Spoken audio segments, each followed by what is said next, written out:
Why do I tell people to purposefully consume as much potassium as possible? The average potassium intake is around 2.25 grams or 2,250 milligrams.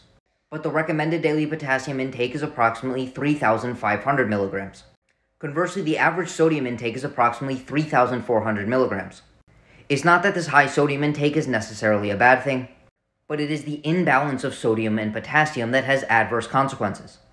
Higher potassium intakes can attenuate or reduce the adverse effects of sodium on blood pressure. And increasing potassium and decreasing sodium can reduce the risk of high blood pressure, heart disease, and other cardiovascular complications.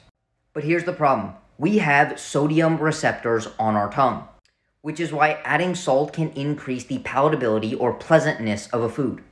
And salt can even increase sweet sensations and decrease bitterness. But we don't have the same positive sensations when consuming potassium, which is why most of the foods found in our food environment are enriched in sodium but do not have a high concentration of potassium, including things like cheeses, processed meats, breads, soups, and fast food and pastries. Because again, sodium increases food palatability and food consumption, but potassium can actually decrease food consumption. Therefore, in order to maximize revenue, food companies will enrich their foods in sodium, but disregard the amount of potassium in their food. So due to our food environment, and the way that our palate and psychology is set up, we are more than likely going to underconsume potassium and overconsume sodium. Therefore, purposely trying to consume as much potassium as possible will benefit both your satiety, micronutrient status, electrolyte balance, and your total cardiovascular mortality risk.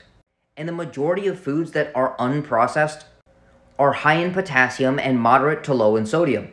Most importantly, things like avocados, spinach, fish, potatoes, and other fruits and vegetables, but virtually all fresh meat, vegetables, fruits, and seafood products are going to have the correct ratio of potassium to sodium.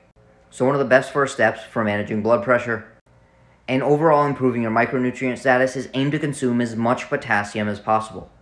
And if you'd like an individualized approach to your nutrition and lifestyle to optimize your health, energy, and body composition, send me a DM to sign up for coaching.